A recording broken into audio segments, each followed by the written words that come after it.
وعلى آله وصحبه وسلم تسلیما کثیرا کثیرا اما بعد فاعوذ باللہ من الشیطان الرجیم بسم اللہ الرحمن الرحیم تلک الدار الآخرة نجعلها للذین لا یریدون فی الارض علوا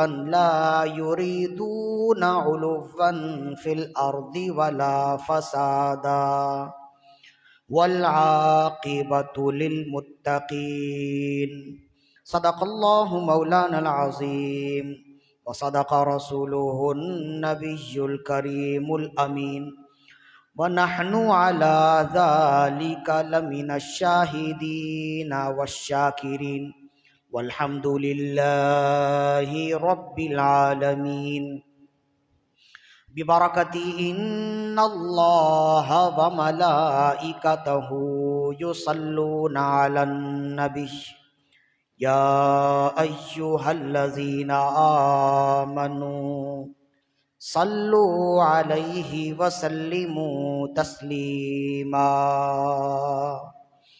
اللہم صل علی سیدنا و مولانا محمد کلما ذکرہ الذاکرون وصل علی محمد کلما غفل عن ذکرہ الغافلون فإن من جودك الدنيا وضرتها ومن علومك علم اللوح والقلم دعا إلى الله فالمستمسكون به مستمسكون بحبل غير منفصم مولاي صل وسلم دائما أبدا على حبيبك خير الخلق كلهم ثم الرضا عن أبي بكر وعن عمر وعن علي وعن عثمان ذي الكرم يا ربي بالمصطفى بلغ مقاصدنا واغفر لنا ما مضى يا واسع الكرم مولاي صل وسلم دائما ابدا على حبیبک خیر الخلق کلہم۔ حمد و صلات کے بعد تمام تعریف، تمام محاسن و مکارم و محامد اسی ذوالجلال والاکرام کے لیے ہے جس نے لفظ کن سے کائنات کی تخلیق فرمائی۔ تمام زبانوں کی حمد و ثنا صرف اور صرف اسی ذوالجلال والاکرام کے لیے ہے جس نے دنیا میں انسانوں کو پیدا فرمایا اور انسانوں کی ضروریات زندگی کی تمام اشیاء کو مہیا، مسجع، مرصع، مرقع فرمایا۔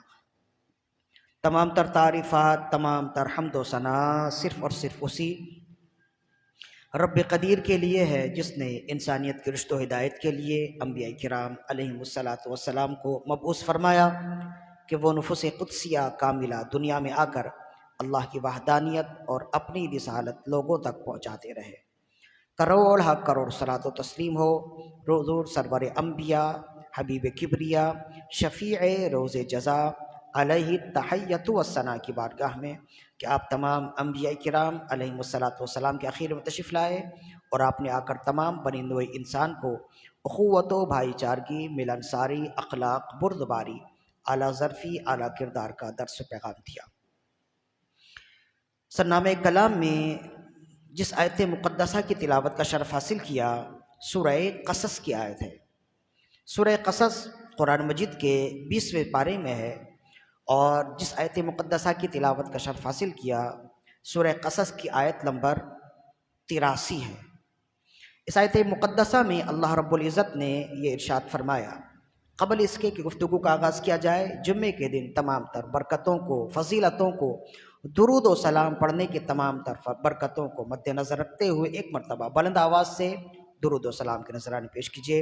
اللہم صلی علی سیدنا و مولانا محمد طب القلوب و دوائها وعافیت الابدان و شفائها ونور الابصار و ضیائها وروح الارواح و غذائها وعلى آلہ و اصحابہ وبارک وسلم صلاۃ و سلام علیک یا رسول اللہ صلی اللہ علیہ وآلہ وسلم۔ سورہ قصص کی آیت نمبر 83 تلاوت کرنے کا شرف حاصل کیا۔ اس آیت مقدسہ میں اللہ رب العزت نے یہ ارشاد فرمایا، تلک الدار الآخرۃ نجعلها للذین لا یریدون علوا فی الارض ولا فسادا۔ یہ آخرت کا گھر ہے، تلک الدار الآخرہ، یہ آخرت کا گھر ہے، اور یہاں آخرت کے گھر سے مراد آخرت کی نعمتیں ہیں، اور یہاں آخرت کی نعمتوں سے مراد جنت ہے۔ مطلب یہ ہے کہ تلک الدار الآخرۃ، یہ آخرت کی نعمتیں ہیں جو جنت اور جنت کی نعمتوں کی جملہ نعمتوں کی شکل میں ملیں گی۔ تلک الدار الآخرۃ، یہ آخرت کا گھر ہے۔ نجعلها للذین لا یریدون علوا فی الارض ولا فسادا، ہم نے یہ ساری نعمتیں ان لوگوں کے لیے رکھی ہیں جو زمین میں تکبر نہیں کرتے اور زمین میں فساد کا باعث نہیں بنتے۔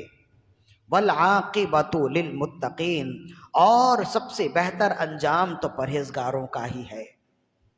قرآن مجید کا یہ اسلوب ہے کہ اکثر و بیشتر یہ قرآن مجید کہتا ہے، پرہیزگاروں کا ذکر اکثر و بیشتر کہتا ہے، بلکہ آپ قرآن کی شروعات ہی کریں تو اللہ نے سب سے پہلے انسانوں کی جو سب سے پہلی صفت بیان کی ہے وہ ھدی للمتقین ہی بیان کی ہے۔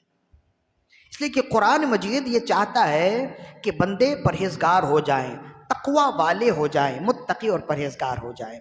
تو آپ قرآن مجید کا اگر بغور مطالعہ کریں تو گاہے بگاہے قرآن مجید پھر کر اس کی آیات پھر کر ہمیں بتاتی ہیں کہ نیک لوگ تو وہی ہیں جو متقی ہیں، ولی تو وہی ہیں، ان اولیاء الا المتقون، اللہ کے ولی تو وہی ہیں جو پرہیزگار ہیں، اللہ کے ولی تو وہی ہیں جو اللہ والے ہیں۔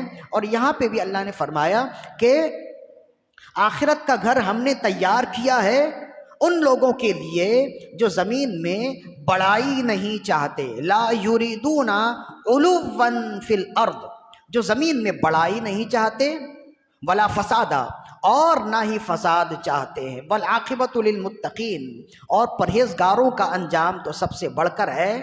تو یہاں دو صفت بیان کی گئی، جو یہ دو صفات وہ ہیں کہ یہ دو صفات آخرت میں اللہ کی نعمتوں کے حصول کے لیے رکاوٹ ہے۔ اور وہ دو صفات کیا ہیں؟ ایک ہے تکبر، بڑائی، اور دوسری صفت ہے فساد۔ اگرچہ دیکھا جائے تو یہ دونوں معنی کے لحاظ سے، لفظ کے لحاظ سے تو الگ الگ ہیں، لیکن اگر انجام کے لحاظ سے دیکھا جائے تو دونوں کا انجام ایک ہی ہے۔ جو تکبر کرتا ہے وہی فساد پھیلاتا ہے، اور جو فساد پھیلاتا ہے وہی تکبر کرتا ہے۔ تو کام کے لحاظ سے دونوں ایک ہی ہیں، نام کے لحاظ سے الگ الگ ہو جائیں، یا یہ کہہ لیجئے کہ انجام دونوں کا ایک ہی ہے۔ رب کی ناراضگی آخرت میں، رب کی ناراضگی ہے آخرت میں دوزخ ہے۔ اور اس کی وجہ کیا ہے کہ جو لوگ زمین میں خود بھی امن و سلامتی سے نہیں رہتے اور دوسروں کو رکھتے بھی نہیں ہیں، تو وہ اللہ کے پرہیزگار بندوں میں کبھی نہیں ہو سکتے۔ فرمایا کہ یہ تلک الدار الآخرۃ نجعلها للذین لا یریدون علوا فی الارض فسادا ولا فسادا، کہ یہ آخرت کا گھر ہے، یہ جنت ہے، یہ جنت کی نعمتیں ہیں، ہم نے ان لوگوں کے لیے رکھی ہیں، ہم نے یہ ساری نعمتیں ان لوگوں کے لیے تیار کی ہیں جو زمین میں بڑائی نہیں چاہتے، جو زمین میں تکبر نہیں کرتے اور فساد نہیں پھیلاتے۔ اور فرمایا کہ آخرت کا انجام کس کے لیے بہتر ہے؟ والعاقبۃ للمتقین، پرہیزگاروں کا انجام اچھا ہے۔ مطلب یہ ہوا کہ جو تکبر اور فساد کرنے والے ہیں وہ پرہیزگار نہیں ہیں، اور جو پرہیزگار ہوں گے وہ یہ کرنے والے نہیں ہیں۔ تو اس آیت مقدسہ میں تکبر کی مذمت بیان کی گئی، اور تکبر کرنے والے جو بڑائی چاہنے والے ہیں ان کا انجام بھی بیان کیا گیا۔ فرمائیں جو بڑائی چاہنے والے ہیں ان کا انجام یہ ہے کہ آخرت میں ان کے لیے کوئی حصہ نہیں ہوگا۔ جو تکبر کرنے والے ہیں آخرت میں ان کے لیے کوئی حصہ نہیں ہوگا۔ آخرت میں رب کی رضا کس کو ملے گی؟ آخرت میں رب کی جنت کس کو ملے گی؟ آخرت میں جنت کی نعمتیں کس کو ملیں گی؟ فرمایا عاقبۃ للمتقین، جنت تو ہے ہی پرہیزگاروں کے لیے، رب کی رضا تو پرہیزگاروں کے لیے ہی ہے۔ مطلب یہ ہے جو پرہیزگار ہوں گے وہ تواضع کرنے والے ہوں گے، جو پرہیزگار ہوں گے وہ عاجزی کرنے والے ہوں گے، جو پرہیزگار ہوں گے وہ متکبر نہیں ہوں گے، جو پرہیزگار ہوں گے وہ تکبر کرنے والے نہیں ہوں گے۔ جو تکبر کرنے والے ہیں وہ پرہیزگار نہیں ہیں، اور جو پرہیزگار ہیں وہ تکبر کرنے والے نہیں۔ جو عاجزی کرنے والے ہیں وہ پرہیزگار ہیں، اور جو عاجزی اور تواضع کرنے والے نہیں وہ متکبرین ہیں، وہ پرہیزگار نہیں ہیں۔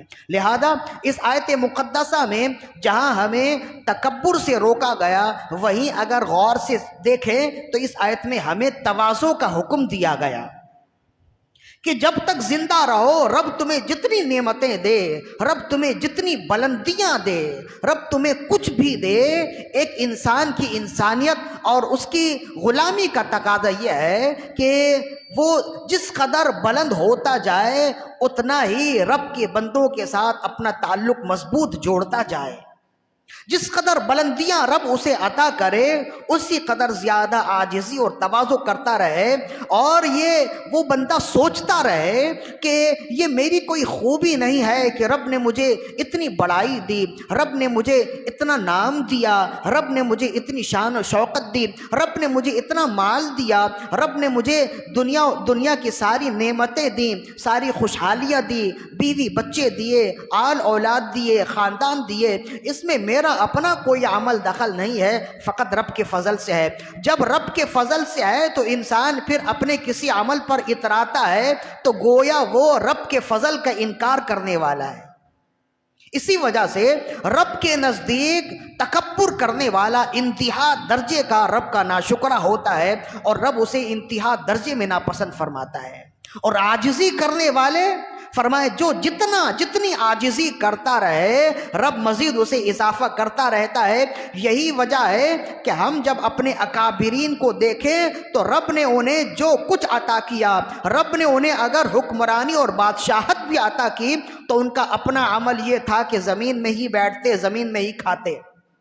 چنانچہ ابن عساکر نے لکھا، اور امام جلال الدین السیوطی الشافعی رحمہ اللہ نے تفسیر در منصور میں ابن عساکر کے حوالے سے لکھا، فرماتے ہیں حضرت مولا علی رضی اللہ عنہ جب خلیفہ مسلمین بنائے گئے اور آپ جب مسلمانوں کے خلیفہ ہوئے، پوری دنیا کے، جو خلیفہ ہوتا ہے نا وہ پوری دنیا کا بادشاہ ہوتا ہے، تو جب آپ پوری دنیا کے خلیفہ بنائے گئے، کوفہ آپ نے دارالحکومت کوفہ کو منتخب کیا، تو آپ بازاروں میں بھی جاتے نرخ معلوم کرنے کے لیے، بازاروں کا حال معلوم کرنے کے لیے۔ کہتے مولا علی رضی اللہ عنہ ایک مرتبہ بازار سے گزر رہے تھے، مرہ علی ابن ابی طالب، مولا علی رضی اللہ عنہ ایک مرتبہ بازار سے گزرے، سواری پر سوار تھے، گزرتے ہوئے نرخ بھی معلوم کر رہے ہیں، سامانوں کی قیمت بھی معلوم کر رہے ہیں تاکہ پتہ چلے کہ کون سی قیمت کس چیز کی ہے، کوئی زیادہ قیمت میں کوئی سامان تو نہیں بیچ رہا، مسلمانوں کے لیے بازار میں آنے میں کوئی دقت پریشانی تو نہیں ہے۔ یہ سب دیکھتے ہوئے آپ اپنی سواری پر گزر رہے ہیں، گزرتے ہوئے آپ نے دیکھا چند فقیر ہیں، چند مسکین ہیں، پھٹے پرانے کپڑے پہنے ہوئے، چند روٹی کے ٹکڑے سامنے رکھے کھا رہے ہیں۔ کہیں سے ادھر ادھر سے روٹی کے ٹکڑے انہیں مل گئے، وہ سامنے رکھے ہوئے کھا رہے ہیں۔ مولا علی رضی اللہ عنہ کو جب آتا ہوا دیکھا، اپنے ہاتھ روک لیے اور باادب طریقے سے بیٹھے ہیں۔ جیسے مولا علی رضی اللہ عنہ ان کے قریب سے گزرے، سب کھڑے ہو گئے۔ آپ نے فرمایا کہ تم کیا کر رہے ہو؟ کہنے لگے کہ ہم کھانا کھا رہے ہیں۔ کہنے لگے کہ کیا کھا رہے ہو؟ کہنے لگے کہ یہ روٹی کے چند ٹکڑے ہیں، یہی کھا کر ہم اپنا گزارا کر رہے ہیں۔ تو کہتے ہیں کہ مولا علی رضی اللہ عنہ ان سے گفتگو کرنے لگے، تو وہ جو فقیر تھے، مسکین تھے، وہ غریب تھے، کہنے لگے ہم تو چاہتے ہیں کہ ہم آپ کو دعوت دیں، آپ بھی ہمارے کھانے میں شریک ہو جائیں۔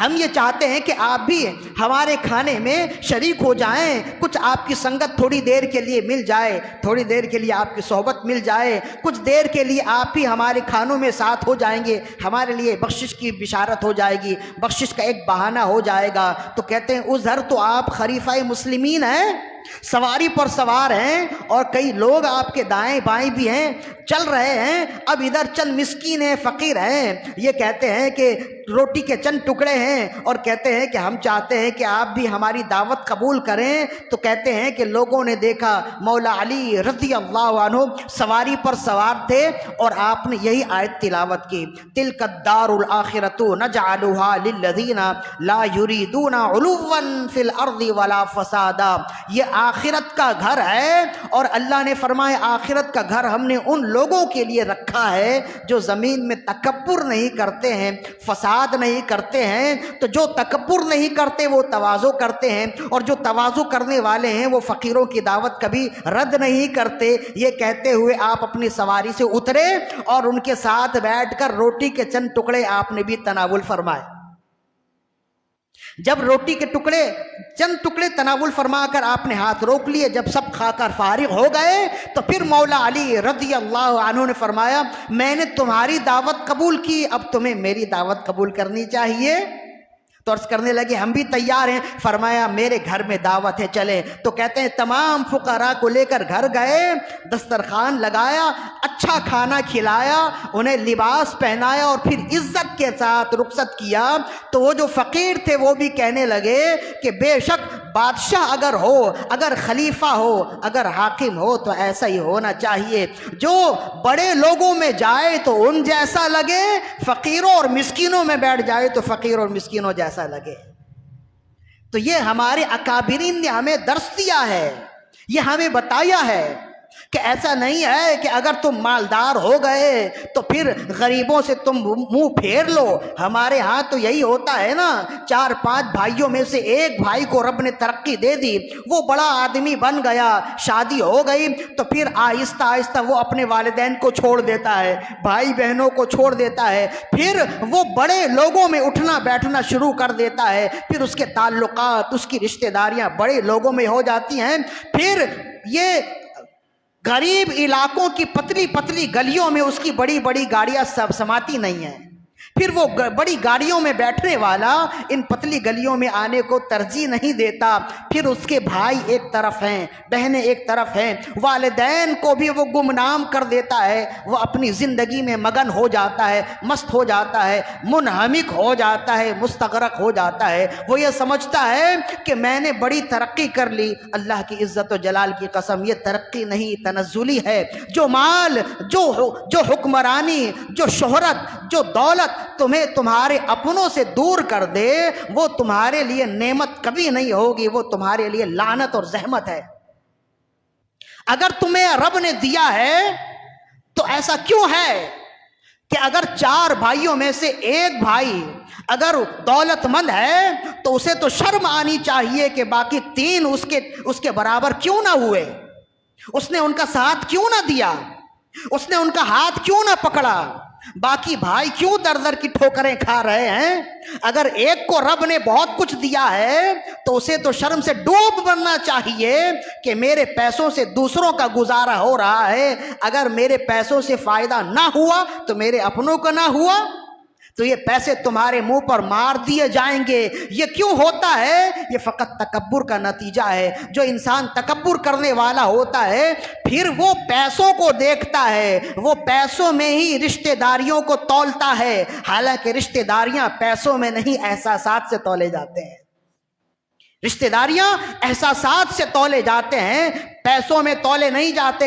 اگر تمہارے دل میں کسی کا غم ہے، احساس ہے، وہ دور بھی ہے تو بہت قریب ہے، اور اگر تمہارے دل میں کسی کا احساس نہیں ہے، وہ قریب بھی ہے تو بہت دور ہے۔ کیوں؟ اس لیے کہ جب تکبر دل میں آئے تو اس طرح کے احساسات دل سے نکل جاتے ہیں۔ اسی لیے ہمارے اکابرین نے ہمیں یہ تعلیم دی۔ مولا علی رضی اللہ عنہ کا یہ عمل ہمیں بتاتا ہے کہ انسان جتنا بھی بڑا ہو جائے اسے چاہیے کہ غریبوں کا خیال کرے، مسکینوں کا خیال کرے، اڑوس پڑوس کے لوگوں کا خیال کرے۔ تمہارے لیے لازم ہے کہ فقط تم اگر کھا پی کر اپنے گھر میں سکھ چین سے سو جاتے ہو تو یہ کافی نہیں ہے، تمہارے لیے یہ ضروری ہے کہ تم دیکھو تمہارے اڑوس پڑوس کے لوگ تمہارے معاملات میں کیسے ہیں، وہ ان کے گھر میں چولہا جلتا ہے کہ نہیں، ان کے گھر میں کھانا پکتا ہے کہ نہیں، بالخصوص تمہارے اپنے کھانے کے ساتھ ہیں یا کھانوں کے بغیر ہیں، تمہارے اپنے کھانے کھا چکے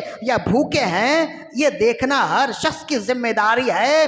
ہمارا طرز حیات بدل گیا ہے، چونکہ اب ہم اخلاقی لحاظ سے اس قدر گراوٹ کا شکار ہیں، اخلاقی لحاظ سے ہم اتنے نیچے اور گر گئے کہ دوسروں کے عیب تو ہم جان لیتے ہیں لیکن دوسروں کا دکھ ہمیں معلوم نہیں ہوتا ہے۔ حالانکہ عیب تو پوشیدہ عمل ہے، دکھ تو بظاہر انسان کے چہرے سے ظاہر ہو جاتا ہے، دکھ تو بظاہر انسان کے اعمال سے ظاہر ہو جاتے ہیں، لیکن انسان اس قدر گر گیا ہے، اخلاقی گراوٹ کا اس قدر شکار ہو گیا کہ دوسروں کے عیب تو آسانی سے ہم تلاش کرنے میں کامیاب ہو جاتے ہیں، لیکن دوسروں کا دکھ، دوسروں کا غم اب انسان تلاش نہیں کرتا۔ کیوں؟ اس لیے کہ تمہارے لیے یہ انسان کی فطرت ہے کہ انسان جو تلاش کرتا ہے وہی پاتا ہے۔ اگر تم عیب تلاش کرو گے عیب پاؤ گے، اگر لوگوں کا غم تلاش کرو گے تو لوگوں کے غم بھی تمہیں ملیں گے۔ لہذا پہلا پیغام یہ ہے کہ تواضع اختیار کرو، اس میں بڑی برکت ہے۔ اگر کم بھی ہوگا، اگر تمہارے دل میں تواضع ہے اور تمہارے اعمال سے بھی تواضع کی جھلک آتی ہے تو اگر تم تواضع کرو گے، رب کی بارگاہ میں جھکو گے، رب تمہیں بلندیاں دے گا۔ لیکن اگر کچھ بلندی ملنے کے بعد، کچھ مال، کچھ دولت، کچھ حکومت، کچھ شہرت ملنے کے بعد اگر تم میں تکبر آ گئی تو یہ یاد رکھو، جس دن سے تمہارے دل میں تکبر آئی تم سمجھ جاؤ وہی دن تمہارے لیے تنزلی کا دور شروع ہوتا ہے، اسی دن سے تمہارے لیے تنزلی کا دور شروع ہوتا ہے۔ اب یہ حدیث سنیے جسے رسول اللہ صلی اللہ علیہ وسلم نے ارشاد فرمایا، اس حدیث میں تکبر کرنے والوں کے بارے میں کیسے سخت وعید ہے یہ سنیے۔ مزید ہم نے آگے بھی ہم یہاں چند ایک احادیث بیان کریں گے، مزید اور بھی منزلوں میں ہم نے گفتگو کرنی ہے۔ فَأَقُولُ وَبِاللَّهِ التَّوْفِيقُ وَبِهِ الِاسْتِعَانَةُ يَلِيقُ صلوا علی الحبیب اللہم صلی علی سیدنا ومولانا محمد معدن الجود والکرم وعلی آلہ واصحابہ وبارک وسلم صلاۃ وسلام علیک یا رسول اللہ صلی اللہ علیہ وآلہ وسلم۔ حضرت امام ابن ماجہ نے نقل کیا اس حدیث کو اور دیگر محدثین نے بھی نقل کیا۔ حضرت جابر بن عبداللہ رضی اللہ عنہ اس حدیث کے راوی ہیں۔ عن جابر بن عبداللہ رضی اللہ عنہ قال قال رسول اللہ صلی اللہ علیہ وسلم۔ امام ترمذی نے بھی اس حدیث کو نقل کیا۔ عن جابر بن عبداللہ رضی اللہ عنہ قال قال رسول اللہ صلی اللہ علیہ وسلم۔ جابر بن عبداللہ رضی اللہ عنہ فرماتے ہیں کہ رسول اللہ صلی اللہ علیہ وآلہ وسلم نے ارشاد فرمایا، ان من احبکم الیہ واقربکم منی مجلسا یوم القیامہ احسنکم اخلاقا احسنکم خلقا۔ فرمایا بے شک قیامت کے دن تم میں سے میرا سب سے زیادہ محبوب اور قیامت کے دن تم میں سے میرے سب سے زیادہ قریب وہ شخص ہوگا جس کے اخلاق سب سے زیادہ عمدہ اور اعلیٰ ہوں گے، جس کے اخلاق سب سے زیادہ اچھے ہوں گے۔ فرمایا قیامت کے دن وہ میرا سب سے زیادہ محبوب ہوگا اور قیامت کے دن وہ میرے سب سے زیادہ قریب ہوگا۔ اور پھر فرمایا وَإِنَّ أَبْغَضَكُمْ إِلَيَّ وَأَبْعَدَكُمْ مِنِّي مَجْلِسًا يَوْمَ الْقِيَامَةِ۔ اور بے شک قیامت کے دن میرا سب سے زیادہ ناپسندیدہ اور میرے سب سے زیادہ دور تین طرح کے لوگ ہوں گے۔ فرمایا السرسارون والمتشدقون والمتفیہقون۔ فرمایا بیہودہ گفتگو کرنے والے، السرسارون بیہودہ گفتگو کرنے والے، والمتشدقون اور لوگوں کا مذاق اڑانے والے، والمتفیہقون۔ فرمایا یہ تین افراد ہیں قیامت کے دن میرے سب سے زیادہ ناپسندیدہ ہوں گے اور سب سے زیادہ مجھ سے دور ہوں گے۔ قالوا تو صحابہ کرام نے عرض کی قالوا یا رسول اللہ صلی اللہ علیہ وسلم۔ صحابہ کرام نے عرض کی یا رسول اللہ صلی اللہ علیہ وسلم قد علمنا السرسارین والمتشدقین فما المتفیہقین متفیقون، یا رسول اللہ سرسارین کا مطلب ہم سمجھ گئے، متشدقون کا معنی ہم سمجھ گئے، سرسارین کا معنی ہے بیہودہ گفتگو کرنے والے، متشدقون کا معنی ہے لوگوں کا مذاق اڑانے والے، تو یا رسول اللہ فمل متفیقون، یہ متفیقون کون ہیں؟ فرمایا المتکبرون، متفیقون تکبر کرنے والے ہیں۔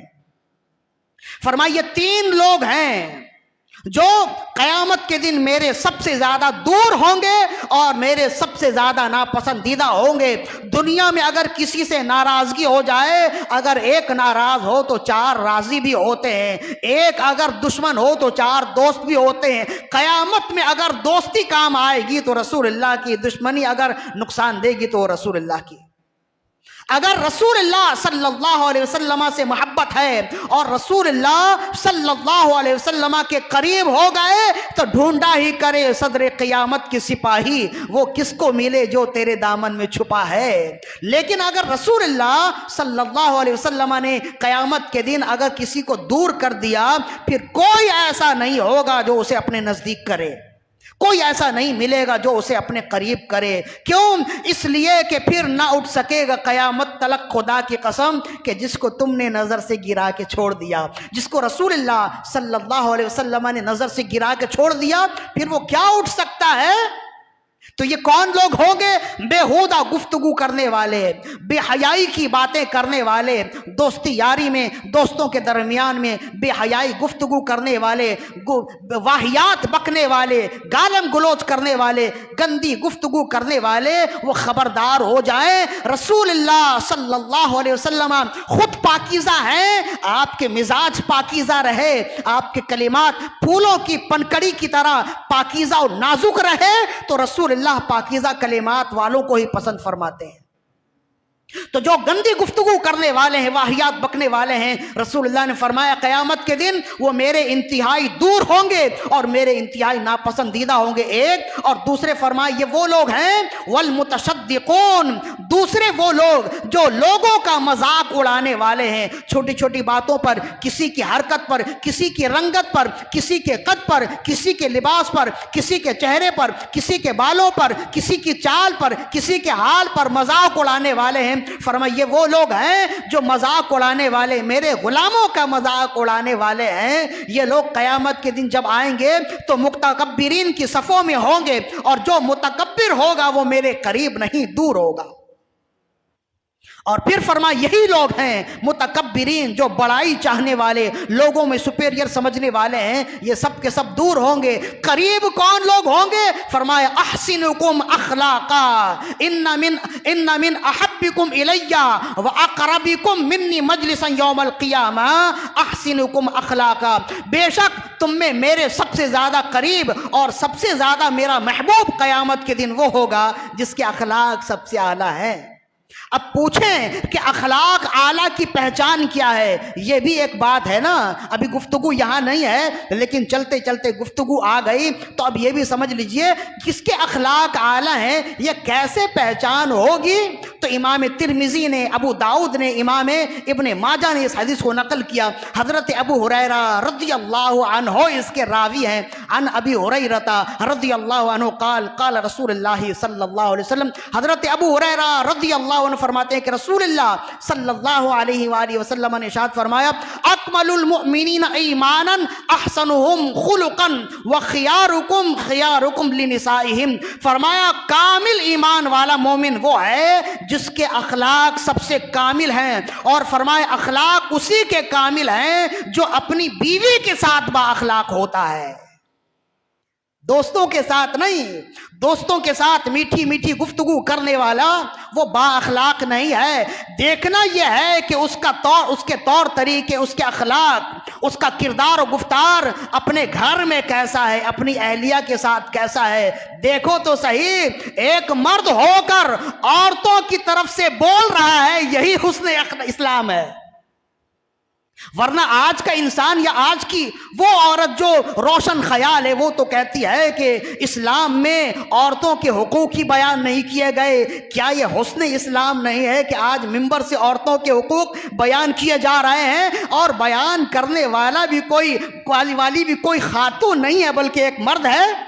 اس کی وجہ یہی ہے، اسی کو تو کہتے ہیں فریڈم آف اسپیچ، کہ آزادی رائے تو یہی ہے جو اسلام نے ہمیں دیا ہے اور ہمیں بتایا ہے کہ اخلاق وہ نہیں ہے کہ تم باہر میں لوگوں کے ساتھ میٹھی میٹھی گفتگو کرو، اخلاق یہ ہے کہ تم اپنے آپ کو دیکھو، تمہارا رویہ تمہاری بیوی کے ساتھ کیسا ہے، کہ چھوٹی چھوٹی باتوں پر تم ناراض ہونے والے، چھوٹی چھوٹی باتوں پر تم اسے تانے دینے والے، لوگوں کے درمیان میں اس کی حق عزت کرنے والے، اگر تم ایسے ہو تو مجھے معاف رکھنا، تم سب کچھ ہو سکتے ہو، بااخلاق نہیں ہو سکتے۔ اب گھر کی باتیں تو کوئی دوسرا نہیں جانتا ہے نا، اس لیے ہم نے خود آپ ہی کو قاضی بنایا ہے۔ آپ اگر یہ سمجھتے ہیں کہ آپ با اخلاق ہیں، آپ خود اپنا رویہ دیکھیے، اگر آپ کا رویہ، اگر آپ کا تعلق اپنی اہلیہ کے ساتھ اچھا ہے تو پھر یہ سمجھ جائیے کہ آپ با اخلاق ہیں، اور اگر آپ کا رویہ آپ کی اہلیہ کے ساتھ اچھا نہیں ہے، آپ کی بیوی کے ساتھ اچھا نہیں ہے، تو آپ سب کچھ کر لیں، آپ با اخلاق نہیں ہو سکتے۔ اور جب آپ با اخلاق نہیں ہیں تو رسول اللہ نے فرمایا وہ کامل ایمان نہیں ہے جس کا اخلاق کامل نہ ہو۔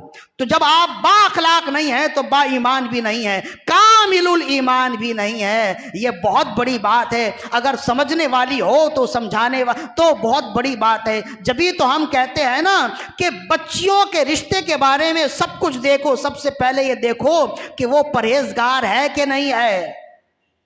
یہ باتیں پرہیزگار ہی جان سکتے ہیں نا، جو گلیوں چوراہوں میں بازاروں میں پھرنے والے ہوں گے وہ کہاں جانیں گے کہ یہ حقوق کی باتیں کہاں ہیں، کس کے کیا حقوق ہیں؟ یہ وہ جانیں گے جو اللہ والے ہیں، یہ وہ جانیں گے جنہوں نے کتاب و سنت کا مطالعہ کیا ہے، پڑھا ہے، دیکھا ہے، سنا ہے، وہی جانیں گے۔ لہذا کچھ ہماری بھی غلطیاں ہوتی ہیں، بیٹیاں گھروں میں آ جائیں، خدا نخواستہ اللہ ہر ایک کا گھر آباد رکھے، بیٹیاں گھروں میں آ جائیں تو جہاں بہت ساری غلطیاں ہوتی ہیں، ایک غلطی ہماری یہاں ہوتی ہے کہ ہم کہیں بھی رشتہ کریں سب سے پہلے دیکھتے ہیں کہ کماتا کتنا ہے، بس ہمارا نقطہ نظر مبلغ علم یہی ہے کہ کمائی کتنی ہے۔ آپ یہ بھی تو دیکھیے کہ وہ اللہ والا کتنا ہے۔ جو رب کے حقوق پامال کرنے والا ہے، آپ سمجھتے ہیں وہ انسانوں کے حقوق پورے ادا کرے گا؟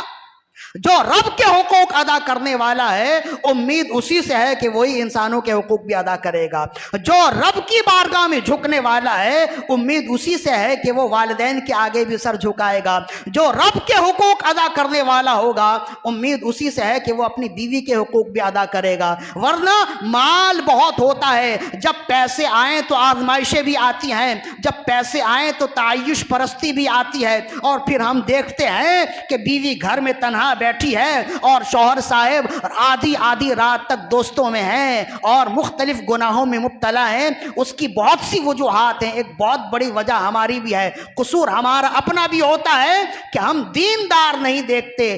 کم کمانے والا ہو دیندار دیکھیے، آپ کا مزاج بھی اچھا رہے گا، آپ کو خود ذہنی سکون بھی ملے گی، بیٹی بھی روکھی سوکھی کھا کر عزت سے رہے گی، یہ بہت بڑی بات ہوتی ہے۔ لہذا اچھے اخلاق والا وہ ہے جس کا تعلق اپنی اہلیہ کے ساتھ اچھا ہو۔ یہ ایک حدیث ہے جس میں رسول اللہ صلی اللہ علیہ وسلم نے ہمیں یہ بتایا کہ اگر تم رب کے پسندیدہ بندہ بننا چاہتے ہو تو تم اخلاق اختیار کرو، تواضع اختیار کرو، تکبر سے اپنے آپ کو روکو۔ ایک حدیث ہو گئی۔ دوسری حدیث جس میں رسول اللہ صلی اللہ علیہ وسلم نے ارشاد فرمایا، کتنی سخت وعید ہے۔ امام مسند الفردوس میں صاحب کتاب نے اسے لکھا، مسند الفردوس میں صاحب کتاب نے اسے لکھا، حضرت ابو درداء رضی اللہ عنہ اس حدیث کے راوی ہیں۔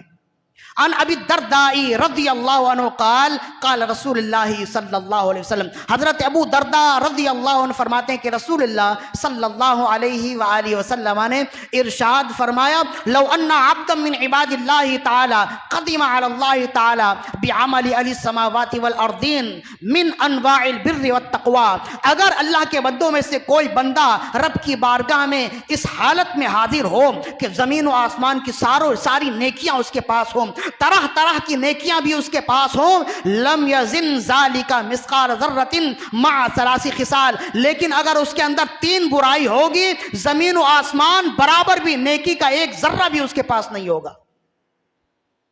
کتنی سخت وعید ہے۔ سب کچھ ہم کر لیں، لیکن اگر یہ برائی ہمارے اندر سے نہ نکلی، سب کچھ کرنے کے بعد بالآخر آپ صفر ہی ہوں گے۔ کتنی سخت وعید ہے۔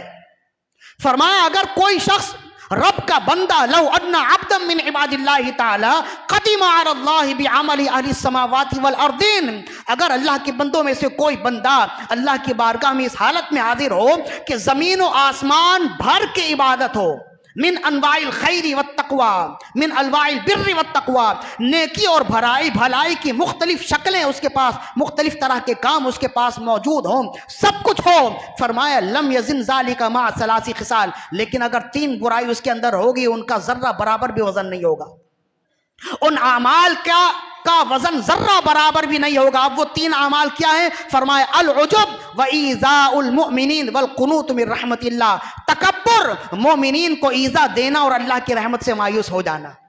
فرمائے جس کے دل میں یہ 3 باتیں ہوں، جس کے کردار میں یہ 3 اعمال ہوں، جو اعمال قبیحہ ہیں، تکبر کرنا، مومنین کو مختلف طریقے سے ایذا دینا اور اللہ کی رحمت سے مایوس ہو جانا، جس کے اندر یہ 3 برائی موجود ہو، زمین و آسمان بھر اگر نیکی لے آئے، ذرہ برابر بھی ان نیکیوں کا وزن نہیں ہوگا۔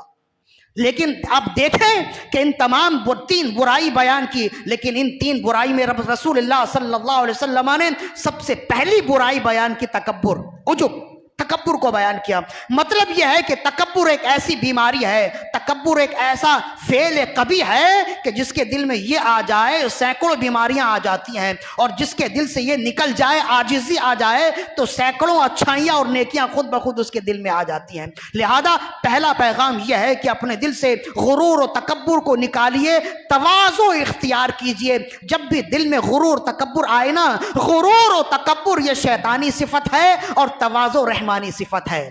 جب تواضع آ جائے بندہ رحمان کے قریب ہوگا، جیسے جیسے غرور تکبر آتی جائے یہ بندہ شیطان کے قریب ہوگا۔ جیسے ہی غرور تکبر دل میں آئے تو یہ سوچئے کہ ہم کیا لے کر آئے تھے، کیا لے کر جائیں گے، سب کچھ یہیں رہ جائے گا، ہم میں ایسی کون سی خوبی تھی جو رب نے ہمیں یہ عطا کیا؟ کچھ بھی نہیں ہے۔ آپ کی کوششوں سے مال ملا، آپ کی محنتوں سے مال ملا، تو یہ صحت آپ کو کس نے دیے؟ کوشش کرنے کے لیے ہاتھ پیر آپ کو کس نے دیے؟ تعلیم کی وجہ سے آپ کو اتنا بڑا عہدہ ملا، تو یہ تعلیم کرنے کے لیے عقل و خرد و معرفت کے یہ جوہر رب نے تمہارے دل میں کس نے پیدا کیے؟ بے شک رب نے ہی پیدا کیے ہیں۔ تمہاری حرفت سے، تمہاری صنعت سے، تمہاری مہارت سے تم مالدار ہو گئے، تو صنعت و مہارت رب نے تمہیں کس نے سکھائے ہیں؟ تو بے شک رب نے سکھائے ہیں۔ گھوم کر بات یہی آئے گی کہ بے شک سب کچھ رب نے ہی دیا ہے۔ جب رب نے دیا ہے تو ہونا یہ چاہیے کہ انسان کے اندر، انسان کی زندگی میں جس قدر زیادہ بلندیاں آئیں وہ رب کی بارگاہ میں جھکتا جائے، بندوں کے لیے عاجزی کرتا جائے، بندوں کے لیے عاجزی کرتا جائے گا، رب مزید بلندیاں عطا فرماتا جائے گا۔ یہاں تک جب گفتگو ہو گئی، اب دوسرا فائدہ ہے۔ 3 فائدے تھے لیکن وقت نہیں ہے، ہم تیسرا فائدہ یعنی دوسرے فائدے کی صورت میں سے بیان کر رہے ہیں۔ حضرت سیدنا ابو بکر شبلی رحمہ اللہ بہت بڑے اللہ کے ولی گزرے ہیں، اور حضرت جنید البغدادی رحمہ اللہ کے خلیفہ ہیں۔ ابو بکر شبلی غوث اعظم رضی اللہ عنہ کے پیر و مرشد میں آپ کا شمار ہوتا ہے۔ غوث اعظم رضی اللہ عنہ کے پیر و مرشد ہیں ابو سعید مخزومی، اور پھر ان کے بعد چوتھے سلسلے میں حضرت ابو بکر شبلی رحمہ اللہ کا ذکر آتا ہے۔ پھر اس کے بعد جنید البغدادی ہیں۔ داتا صاحب کا بھی سلسلہ طریقت انہی سے گزرتا ہے، غوث اعظم رضی اللہ عنہ کا سلسلہ طریقت بھی انہی سے گزرتا ہے۔ تو حضرت شیخ ابو بکر شبلی رحمہ اللہ ایک وقت ایسا تھا کہ دنیا دار تھے اور ایک علاقے کے گورنر تھے۔ ظاہر ہے کہ جو دنیا دار ہوتا ہے اور پھر ایک عہدہ بھی مل جائے، اور جب گورنری کا عہدہ مل جائے تو پھر وہ انسانوں کو تو چونٹیوں کی طرح ہی سمجھتا ہے نا، غریب و مسکین اس کے لیے بے معنی ہو کر رہ جاتے ہیں۔ بڑا غرور آیا، بڑا تکبر آیا، بڑی نخوت آئی، بڑی خود پسندی آئی، تو کہتے ہیں کہ خلیفہ نے ایک مرتبہ انہیں خوش کرنے کے لیے ایک دربار سجایا۔ چند لوگ اور بھی تھے جو وزراء تھے، جنہوں نے اچھے اقدام کیے، جن کا کردار سالانہ طور پر اچھا تھا، تو ہر سال خلیفہ ایسے لوگوں کو منعقد کرتا، بلاتا دربار میں، اور ایک دربار سجا کر اسے کچھ انعام دیتا تاکہ اور لوگوں کے لیے بھی حوصلہ افزائی ہو جائے۔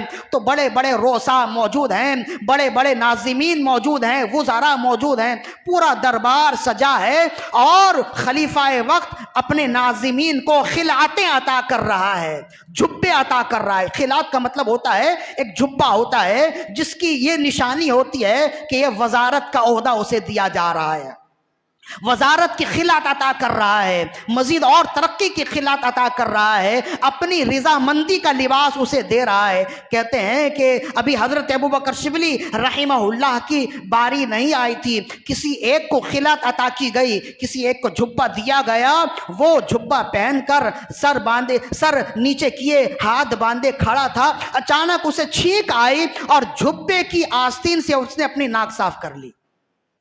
تو خلیفہ نے جب یہ دیکھا، بادشاہ نے جب یہ دیکھا، اسے بڑا غصہ آیا کہ میری عطا کی ایسی بے قدری، فوراً اس کے جسم سے خلعت اتاری، اسے برطرف کر دیا اور کہا کہ میری عطا کی بے قدری اور وہ بھی میرے سامنے کرنے کی یہ سزا ہے کہ اب تمہیں مزید اور ترقی نہیں ملے گی، تمہارے پاس جو عہدہ تھا وہ بھی میں نے لے لیا ہے، اسے برطرف کر دیا۔ حضرت ابوبکر شبلی رحمہ اللہ وہی موجود تھے، دیکھے ہل گئے، اور اس کا جو آپ کا جو پہلا خلعت تھا، آپ نے وہ خلعت اتار کر بادشاہ کی نظر کیے اور کہنے لگے بس میرے لیے یہی کافی ہے، اور میری زندگی کے لیے، میری تعلیم کے لیے اتنا ہی کافی ہے جو آج میں نے دیکھ لیا ہے۔ تمہاری ایک نعمت کی بے قدری کی جائے تو تم اس قدر ناراض ہوتے ہو، اگر میں تمہاری گورنری میں رہا تو نہ جانے مزید اور کتنی رب کی نعمتوں کی بے قدری کروں گا، لہذا مجھے تمہارا عہدہ نہیں چاہیے، میں رب کا بندہ ہی ٹھیک ہوں۔ یہ کہہ کر وہاں سے نکلے اور لوگوں سے پوچھتے رہے مجھے کوئی اللہ کا بندہ بتاؤ جس کی صحبت میں میں رہوں تو میری آخرت سنور جائے۔ لوگوں نے بتایا جس زمانے میں جس جگہ جنید البغدادی موجود ہیں تو کوئی دوسرا تمہیں کون دوسرا تمہیں کوئی دوسری راہ دکھا سکتا ہے، سیدھے جنید البغدادی کی بارگاہ میں چلے جاؤ۔ رب نے انہیں بڑی معرفت عطا کی ہے، بڑا علم عطا کیا ہے، بڑے راز عطا کیے ہیں۔ وہ وہاں گئے، ظاہر ہے دنیا دار تھے، غرور و تکبر سے بالکل سر اٹھا ہوا تھا۔ جنید البغدادی کی بارگاہ میں گئے اور جا کر کہنے لگے مجھے معلوم ہوا ہے کہ آپ کے پاس دین کے بڑے راز موجود ہیں، رب کی بڑی معرفت موجود ہے، اگر آپ مجھے یوں ہی دینا چاہیں تو دے دیں، اور اگر مجھے بیچنا چاہیں تو بڑا مال میرے پاس ہے، میں مال لے کر آتا ہوں، مجھے وہ دے دیں۔ جنید البغدادی سمجھ گئے کہ یہ حقیقت کو جانتا ہی نہیں ہے۔ آپ نے فرمایا اگر میں اپنے رازوں کے بدلے میں تم سے قیمت مانگوں، تم اپنے آپ کو بھی بیچ دو تو اس کی قیمت ادا نہیں کر سکتے، اور اگر میں یوں ہی تمہیں دے دوں تو جو چیز ایسے ہی مل جائے اس کی قدر نہیں ہوتی ہے۔ تو پھر کہنے لگے، ابوبکر شبلی کہنے لگے پھر مجھے کیا کرنا ہوگا؟ فرمایا 3 سال میری صحبت میں رہو، میری خدمت کرو، پھر اگر میں نے دیکھ لیا تم اس کے اہل ہو گئے تو میں یوں ہی مفت میں تمہیں دے دوں گا۔ تو کہنے لگے ٹھیک ہے، ہاتھ باندھے کھڑے ہو گئے، اب مجھے کیا کرنا ہوگا؟ فرمایا تم کس علاقے کے گورنر رہے؟ فرمایا فلاں علاقے کا گورنر تھا۔ فرمایا ایک ایک بچے سے جا کر معافی مانگو کہ اگر میں نے تمہارے ساتھ کچھ غلط کیا ہے تو معاف کر دو۔ ایک ایک بچے کے ساتھ جا کر معافی مانگو، کوئی بچہ، کوئی بوڑھا، کوئی مرد، کوئی عورت نہ چھوٹے، ہر ایک سے معافی مانگو۔ نہ جانے تم نے جانے انجانے میں کس سے کوئی غلط کام کر دیا ہو، کس کا دل دکھا دیا ہو، کس کا حق کھایا ہو، کیا تمہیں معلوم ہے؟ تو کہنے لگے واقعی ایسا ہے، جو انسان عہدے دار ہو جاتا ہے اسے کب خبر ہوتی ہے کہ جانے انجانے میں بھی کسی کا دل دکھا دے، کسی کے حق تلفی کر دے۔ کہتے 1 سال تک وہ اپنے شہر میں عورتوں سے، مردوں سے، بچوں سے معافی مانگتے رہے، معافی مانگ کر 1 سال تک جب معافی کا سلسلہ ہو گیا، 1 سال کے بعد آپ نے پوچھا جو میں نے تمہیں کام دیا تھا مکمل ہو گیا؟ فرمایا ہاں مکمل ہو گیا۔ ایک شخص جس کے بارے میں مجھے یقین تھا کہ میں نے اس کا دل دکھایا ہے وہ مجھے ملا نہیں، تو اس کی طرف سے میں نے 1000 سونے کے سکے خیرات کر دیے ہیں۔ آپ نے فرمایا یہ کام تم نے بہت اچھا کیا۔ فرمایا اب جاؤ 1 سال تک میرے خانقاہ میں جتنے فقیر بیٹھے ہیں نا ان کے لیے کھانے کے لیے، اور یہ جو میری مسجد بنی ہے اس مسجد کے لیے اپنے ہی شہر میں 1 سال تک چندہ وصول کرو۔ میری مسجد کے لیے مسجد کے چلانے کے لیے اور فقیروں کو کچھ کھانے پلانے کے لیے 1 سال تک چندہ وصول کرو. کہتے ہیں 1 سال کا سبق دے کر آپ نے فرمایا اب جب آنا تو 1 سال کے بعد آنا. اب کہتے ہیں وہ ظاہر ہے کہ وہ ان کی محبت میں گرفتار ہو ہی گئے تھے تو 1 سال تک چندہ وصول کرتے رہے. جب 1 سال کے بعد آئے تو آپ نے جنید البغدادی نے ان سے پوچھا کتنی رقم جمع ہوئی؟ فرمائے 1 آنا بھی جمع نہیں ہوا. فرمایا کیوں؟ کہا کسی نے مجھے 1 آنا نہیں دیا, 1 درہم و دینار کا سکہ نہیں دیا. آپ نے فرمایا اب تم سمجھ گئے لوگوں کی نظر میں تمہاری اوقات کیا ہے. تم تو سمجھتے تھے کہ تم بڑے نیک اور پرہیزگار ہو, تم تو سمجھتے تھے کہ تمہاری بڑی عزت ہے. وہ اصل میں عزت نہیں تھی, لوگ ڈر کی وجہ سے تمہارے آگے جھکتے تھے اور تم اسے عزت سمجھ رہے تھے. اب 1 سال تک تم چندہ وصول کرتے رہے, 1 آنا تمہیں ملا نہیں. اب سمجھ گئے کہ تمہاری اوقات لوگوں کے دلوں میں کیا ہے. کہنے لگے واقعی ایسا ہے. فرمائے جب لوگوں نے تمہیں چھوڑ دیا ہے تو کیا تم لوگوں کے ساتھ رہنا چاہو گے؟ کہنے لگے نہیں, میں لوگوں کے ساتھ رہنا نہیں چاہتا. فرمایا جب لوگوں نے تمہیں چھوڑ دیا تو تم بھی لوگوں کو چھوڑو اور اس رب کی بارگاہ میں سچی توبہ کرو جس رب نے تمہیں آج بھی کھلایا اور اس دور میں بھی کھلاتا تھا جب تم رب کی نافرمانی کرتے تھے.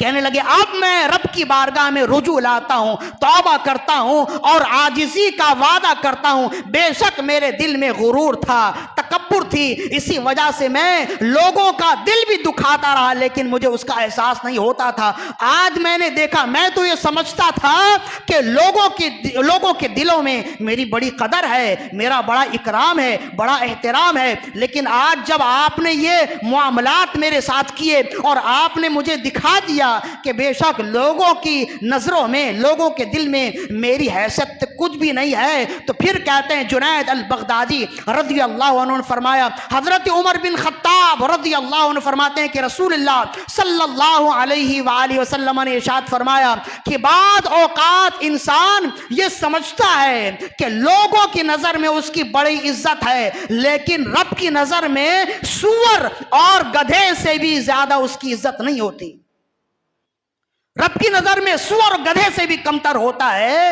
انسان اپنے آپ کو بہت بڑا سمجھنے لگ جاتا ہے تو معاملات ایسے ہی ہوتے ہیں. لہذا جب انہوں نے توبہ کر لیے, توبہ کرنے کے بعد آپ نے فرمایا اب جاؤ 1 ہفتے تک جا کر میری مسجد کے لیے چندہ وصول کرو. اب کہتے ہیں جب توبہ کے بعد گھر سے نکلے, جس بچے کے پاس سے گزرتے تو بچے آپس میں کہتے یہ اللہ کے بہت بڑے ولی ہیں, اللہ کے بہت مقرب بارگاہ ہیں. بچے دست بوسی کرتے, جن لوگوں کے درمیان سے گزرتے لوگ آتے دست بوسی کرتے. سمجھ گئے کہ اب میرا تعلق جنید البغدادی نے رب سے جوڑ دیا ہے. تو پھر ایسی چوکھٹ سے وابستہ ہوئے, جنید البغدادی کی چوکھٹ سے وابستہ ہوئے, پھر ایسے اللہ کے ولی بن گئے کہ اپنے زمانے کے ولی کامل ہوئے, فرید وقت ہوئے. اور پھر جب جنید البغدادی رضی اللہ عنہ کا وصال ہوا تو جنید البغدادی کا سلسلہ حضرت ابوبکر شبلی سے ہی چلا. اور آج جو ہمارے ہاتھ میں ہمارے بزرگان دین کا ہاتھ ہے نا, جب آپ ہاتھوں کو گنیں گے نا تو جا کر جنید البغدادی سے ہی ملیں گے.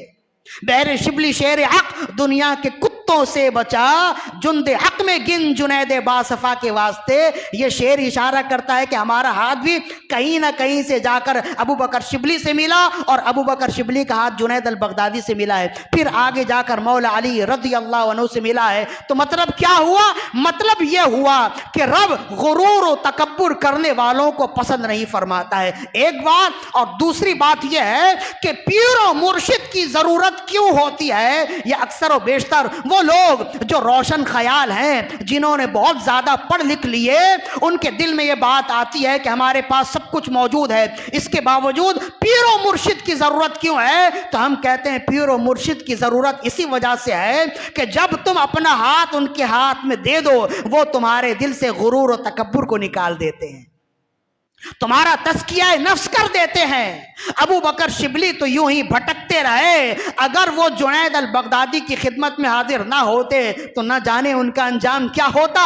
جب حضرت جنید البغدادی کے دامن سے وابستہ ہوئے تو کس قدر اچھے اخلاق کے ساتھ اور اعلیٰ ترتیب اور اعلیٰ تربیت کے ساتھ حضرت جنید البغدادی رضی اللہ عنہ نے ابو بکر شبلی رضی اللہ عنہ کا باطن صاف کیا اور کیسا مزکہ اور مصفہ کر دیا کہ وہ وقت کے ولی کامل ہو گئے. اسی وجہ سے ہم کہتے ہیں کہ زندگی میں اچھے اخلاق بھی کریں اور اچھے برے اخلاق کو چھوڑیں. برے اخلاق کو چھوڑنے کے لیے قرآن و سنت کی تعلیمات بھی ہیں، بے شک ہیں، اور انہی تعلیمات میں ایک ذریعہ گناہوں سے بچنے کا کہ کئی ذرائع ہیں نا، گناہوں سے بچنے کے کئی ذرائع ہیں. رسول اللہ کے فرمان پر عمل کرنا، قرآن کے فرمان پر عمل کرنا، اسے کوئی ڈیگریڈ نہیں کر سکتا، اسے کوئی صرف نظر نہیں کر سکتا. لیکن گناہوں سے بچنے کے لیے ایک بہت مضبوط سبب پیر و مرشد کا ہاتھ اپنے ہاتھ پر لینا ہے اور اپنا ہاتھ پیر و مرشد کے ہاتھ پر دینا ہے. میرا پیغام یہی ہے کہ ہم جس زمانے میں ہیں یہ روشن خیالی کا زمانہ ہوا تو اب بہت سارے لوگ ایسے ہوئے جو اولیاء کرام کی بارگاہ میں انگشت نمائی کرنے لگے، ان کے حوالے سے برے کلمات نکالنے لگے، ان کے حوالے سے ہلکی گفتگو کرنے لگے. تو یہ یاد رکھیے کہ جس طرح ہدایت کا سرچشمہ قرآن و سنت ہے ویسے اولیاء دین بھی ہدایت کا سرچشمہ ہیں. یہ 2 روپے کے یہ مولوی کچھ جاننے والے نہیں ہیں کہ پیر و مرشد کا مقام و مرتبہ کیا ہوتا ہے. اگر پیر و مرشد کی ضرورت نہ ہوتی تو ابو بکر شبلی کبھی بھی جنید البغدادی کے ہاتھ پہ ہاتھ نہ دیتے. آپ کہیں گے ابو بکر شبلی وہ تو ایک صوفی بزرگ ہیں. خبردار، وہ صوفی بزرگ بعد میں ہیں، پہلے امام المحدثین ہیں. جاؤ پڑھو ان کی سیرت تو کہتے ہیں امام مالک رضی اللہ عنہ کی پوری حدیث کی کتاب انہیں زبانی یاد تھی. ابو بکر شبلی کو اتنے بڑے محدث ہونے کے باوجود ایک ولی کامل کے ہاتھ پر بیعت کرتے ہیں. کچھ تو ہے جس کی وجہ سے یہ ہاتھ پر ہاتھ دیتے ہیں. ابن جوزی کے بارے میں نے بتا دیا کہ اگر پیر و مرشد کی ضرورت نہ ہوتی تو علامہ عبد الرحمن ابن جوزی جن کی ساری زندگی علوم حدیث میں گزری ہے، خدمت حدیث میں گزری ہے، اگر پیر و مرشد کی ضرورت نہ ہوتی تو کبھی غوث اعظم کے ہاتھ پر ہاتھ نہ دیتے. اگر پیر و مرشد کی ضرورت نہ ہوتی تو محدثین کے امام ہیں امام احمد بن حنبل، آج کے دن تک ان سے زیادہ حدیث کی خدمت کرنے والا کوئی نہیں ہے. سب سے پہلے امام سیوطی ہے اور ان کے بعد آج کے دن تک امام احمد بن حنبل 20 جلدوں میں اور بعض مطابع نے 40 جلدوں میں ان کی حدیث کی کتاب مسند امام احمد بن حنبل چھاپی ہے. وہ آج کے دن تک موجود ہے اور ہر ایک چاہے تو زیارت کرے. رب اگر اتنا علم دے تو اس کا مطالعہ کریں. رسول اللہ صلی اللہ علیہ وسلم کے حدیث کو جمع کرنے والے اور سینکڑوں نہیں بلا مبالغہ لاکھوں حنبلیوں کے امام ہیں. فقہ حنبلی آپ ہی سے چلی ہے نا، لاکھوں حنبلیوں کے امام اور لاکھوں اور ہزاروں محدثین کے امام ہیں. اس کے باوجود آپ بیعت کس سے کرتے ہیں؟ بشر حافظ سے بیعت کرتے ہیں جو زندگی بھر ننگے پاؤں ہی چلتے رہے، زندگی بھر ننگے پاؤں چلتے رہے. آپ کے اپنے محدثین علماء کہتے کہ سیدی آپ کے پاس تو سب کچھ ہے، آپ ایک دیوانے کی خدمت میں کیوں بیٹھتے ہیں؟ آپ اس کے سامنے دو زانوں بیٹھ کر کیا سیکھتے ہیں؟ آپ کو تو سب کچھ معلوم ہے. فرمایا جو کچھ میں پڑھ کے جانتا ہوں وہ دیکھ کر جانتے ہیں. اگر پیر و مرشد کی ضرورت نہ ہوتی تو وقت کا امام احمد بن حنبل کبھی بشر حافی کے ہاتھ پر ہاتھ نہ دیتا. لہذا کہنے والے جو بھی کہتے ہیں وہ کہتے رہے. مذہب مہذب اہل سنت و جماعت میں جہاں صحابہ کرام کی عزت و ناموس کی دفاع ہے وہیں اولیاء کاملین کی عزت و ناموس بھی ہے. لہذا بہتر یہی ہے، ہم نے اولیاء کاملین کے ملفوظات میں پڑھا، فرمایا رب اگر کسی بندے کو تباہ کرنا چاہے تو وہ اولیاء کاملین کے بارے میں انہیں انگشت نمائی پر لگا دیتا ہے. ان کے اولیاء کاملین کے بارے میں انگشت نمائی میں لگا دیتا ہے، ان کی حتک عزت میں لگا دیتا ہے۔ لہذا ان باتوں سے اپنے آپ کو روکے، جہاں تک ہو سکے نیک لوگوں کی صحبت اختیار کریں، اولیاء کاملین پیر و مرشد کی صحبت اختیار کریں۔ لیکن یہ بھی یاد رکھیے، جب بھی میں پیر و مرشد کا لفظ استعمال کروں، یہ یاد رکھیے میرا مطلب یہ رنگین کپڑے پہن کر پھرنے والے، گھومنے والے اور 10 20 انگوٹھیاں انگلیوں میں چڑھا کر پھرنے والے پیر و مرشد نہیں ہیں۔ پیر و مرشد وہ ہیں جنہوں نے زندگی بھر رسول اللہ کی سنت کو عام کیا ہے۔ پیر و مرشد وہ ہیں جنہوں نے عقائد اہل سنت کا دفاع کیا ہے۔ ہر زمانے کا پیر و مرشد وہ ہے جو وقت کا امام بھی ہوتا ہے، عالم بھی ہوتا ہے۔ پیر و مرشد وہ ہوتا ہے جو مسجد کا امام بھی ہوتا ہے اور لوگوں کے دلوں کا امام بھی ہوتا ہے۔ لہذا جب کسی کے ہاتھ پر ہاتھ دیں تو سب سے پہلے یہ دیکھیں کہ وہ عالم ہے کہ نہیں ہے۔ اگر عالم نہیں ہے تو وہ پیر نہیں، پیر ہے۔ اگر وہ عالم ہے اور پھر اس کے بعد اس میں روحانیت بھی ہے اور وہ مختلف سلاسل پر بیعت بھی کرتا ہے تو اس کے ہاتھ پر بیعت کرے۔ اگر اس میں کچھ نہ ہوا تو اس کے پیر و مرشد میں ہوگا۔ اگر اس کے پیر و مرشد میں کچھ نہ ہوا تو ہاتھ جا کر جنید البغدادی تک تو جائیں گے۔ اور اگر جنید البغدادی میں بھی خدا نخواستہ کچھ نہ ہوا تو بالآخر ہاتھ چلتے چلتے مولا علی تک ہیں، رسول اللہ تک ہیں۔ کسی کے دل میں تو روحانیت ہوگی۔ اگر سلسلہ منقطع نہیں ہوگا تو جس طرح بجلی کے تار ہے نا، اگر یہاں آپ نے سلسلہ صحیح لگا دیا اور تار درمیان میں ٹوٹی ہوئی نہ ہو، 1 میل دور بھی اگر بلب جلائیں گے تو روشنی آئے گی۔ ایسے ہی اگر سلسلہ متصل ہے، درمیان میں اگر کوئی ایسا ہوا جس میں روحانیت نہ ہوئی تو کوئی بات نہیں ہے۔ ان کے آباء و اجداد پیر و مرشد میں روحانیت ہوگی تو وہاں تک پہنچے گی۔ لہذا زندگی میں سب کچھ کریں اور ساتھ ساتھ پیر و مرشد بھی تلاش کریں، ان کے ہاتھ پر ہاتھ دیں، اس لیے کہ پیر و مرشد کے ہاتھ پر ہاتھ دینے کے اور بھی فوائد ہیں۔ سب سے بڑا فائدہ یہ ہے کہ وہ دل کو صاف کرتے ہیں، دل سے غرور، تکبر، نخوت ان ساری چیزوں کو نکال دیتے ہیں۔ رب کی معرفت ہے، رسول اللہ کی سنتوں سے محبت ہے، یہ ساری چیزیں ڈال دیتے ہیں۔ رب عز و جل سے دعا ہے کہ خالق کائنات ہماری آج کی حاضری اپنی بارگاہ میں قبول و مقبول فرمائے۔ وما علینا الا البلاغ المبین۔